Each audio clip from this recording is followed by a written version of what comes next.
for tickets.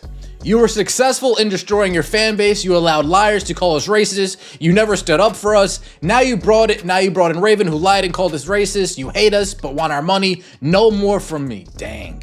There won't be any noise at all because the fans are not coming to see Cece playing off ball or small forward. If you want to sell tickets, start with the reason, Caitlin Clark. Few days left and still not sold out. The Stephanie White effect. Welcome back to Simply Explained. Today we are diving deep into one of the most fascinating and frankly baffling situations happening in professional sports right now. The Indiana Fever had everything. Absolutely everything. A generational talent, a brand new audience, sold out arenas, national television deals, merchandise flying off shelves, and a cultural moment that most sports franchises spend decades trying to manufacture. And somehow, against all odds and basic business logic, they have managed to throw most of it away. Not through bad luck, not through injury, not through circumstances beyond their control, through a series of deliberate decisions that their own fan base has been screaming about for months. So let us break this down from the beginning, because this story is bigger than one coach, bigger than one marketing campaign, and bigger than one unsold ticket. This is a story about what happens when an organization stops listening. Why does it feel like the Fever are running a full PR campaign for Stephanie White instead of promoting the actual players paid to see? I'm sure she's a nice person, but she is not the franchise superstar, nor do fans pay to watch her. Fans are not stupid. Stop trying to force her on the fan base. We'll decide if she deserves support once we see the offense and how CC is being used, not parked in a corner getting iced out again. Stop trying to manufacture approval through non-stop propaganda videos and put that energy into the product on the court instead. Damn! To the people who built it. To understand how we got here, you have to understand what the Indiana Fever had walking into this moment. Caitlin Clark arrived in Indianapolis and immediately changed the entire conversation around women's basketball. Not just in Indiana, not just in the WNBA, everywhere. ESPN was sending full broadcast crews to Indianapolis. Arenas that had been half empty for years were suddenly turning people away. The home opener was selling out in under 2 hours after the schedule dropped. Merchandise numbers were breaking records. National media outlets that had never once covered a Fever game in their existence were suddenly assigning regular reporters to follow the team. This was not a small wave. This was a tsunami Stephanie of new... White. Fans hate Stephanie White. Caitlin Clark fans do not like listening to Stephanie White. We do not like hearing Stephanie White. We do not like looking at Stephanie White. We don't like it when her arms are crossed. We don't like it when she's twitching. We don't like anything Stephanie White does. It's come to that point. Stephanie White could give us $100 and we'd be like, damn, this is all you're gonna give me? Like, she can't do anything right. So it's very weird how the Indiana Fever are continuing to try to make this something that it's never going. Tension and new money flowing directly into the franchise. The organization had drawn a winning lottery ticket, and everybody knew it. So what did the Indiana Fever front office do with this extraordinary moment? They spent the better part of 2 years systematically dismantling the goodwill that came with it. And now, heading into a new season, the comment sections under every single official Fever social media post have turned into what can only be described as a public roast, not a few angry replies. Not casual disagreement from a small vocal minority. A full organized revolt from the exact fan base that had been spending hotel money, driving from other states, and filling that arena. Don't be trying to get athletic. Just be bullied. Good! Good! Yeah! Yeah, KK! Come on, Yellow! Yeah, tell him, Mike. Come on! Great cut! Great cut! Good! Mismatch! Yes! Good, Didi! Good, Tori! Good! Nice, yes! Good! Good!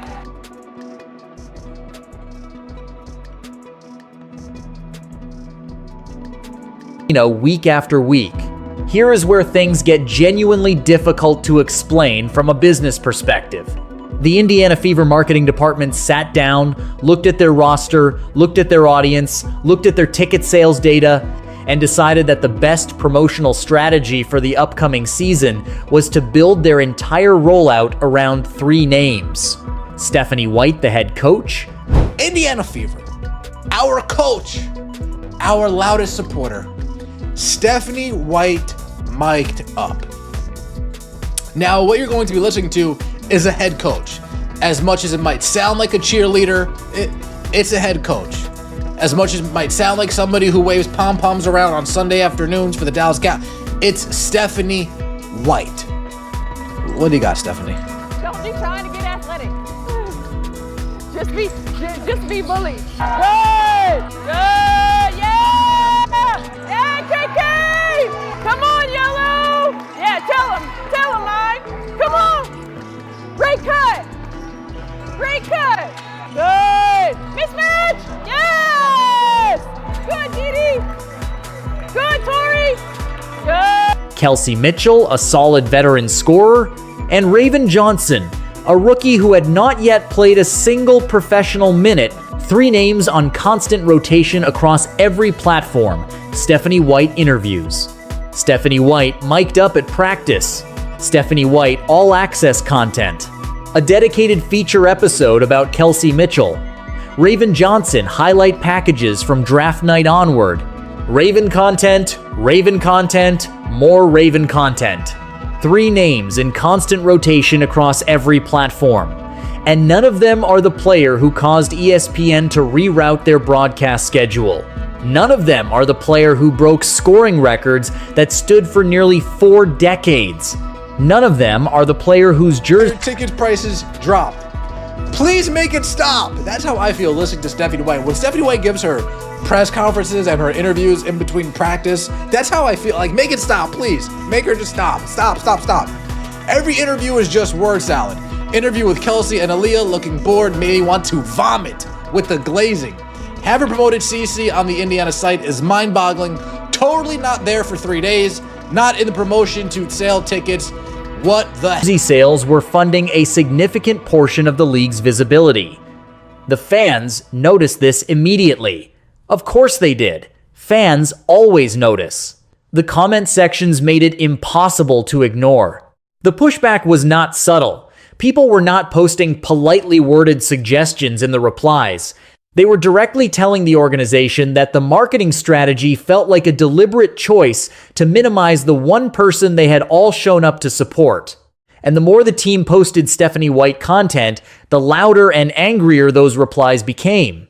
One comment that kept circulating captured the feeling perfectly. The fans told the organization plainly that they did not want to see Stephanie White. They did not want to hear Stephanie White. They did not want to watch Stephanie White cross her arms on the sideline or hear her give another press conference full of recycled buzzwords. And most importantly, they did not need to be told to support her through a series of manufactured hype videos. The fans would decide how they felt about the coach once they saw the product on the court. Until then, the propaganda was making things worse, not better. Then the team posted a mic'd up clip of Stephanie White at practice, and the reaction somehow managed to be even worse than what came before it. The audio gave fans exactly what they had been dreading. The same catchphrases from last season on repeat. Enthusiastic single-word responses that sounded more like a cheerleader running a youth camp drill than a head coach designing a professional offense. Great cut, good, nice, yes. Mismatch, come on. The kind of energy that works fine when you are running a 7-year-old through a summer basketball camp, but lands completely flat when your audience is expecting strategic basketball leadership at the highest level of the women's game. Fans were actively comparing her sideline presence to a pom-pom routine. The replies described the clip as embarrassing, exhausting, and painful to sit through. And here is the part that makes this genuinely strange from a communications standpoint. The team's social media team apparently watched that clip, approved it, posted it, and then seemed confused when the engagement turned into a disaster. The fans were not just muting the video, They were leaving comments, begging the organization to stop, asking why this was the content being prioritized, asking what any of this had to do with winning basketball games, asking loudly and repeatedly why the marketing budget was going into a PR campaign for someone who had not earned the fan base's trust on the court yet, instead of going into promoting the player who was the entire reason casual fans had started paying attention to this league in the first place. The Raven Johnson piece of this puzzle adds another layer that the front office appears to have genuinely not anticipated. The fans who poured into Indiana Fever coverage over the past couple of years remember exactly what was said about them during some of the more contentious moments of the previous season. Media members questioned their motivations. Other players made comments that many fans interpreted as direct accusations, and through all of it, the organization stayed quiet. The front office did not step in. They did not defend the fan base publicly. They did not push back against the narrative that was being built around their own customers. Then the team drafted Raven Johnson, who had been part of some of those conversations, and made her one of the 3 central figures in the marketing rollout. From the fan base's perspective, this felt like the organization telling them directly that their feelings did not matter.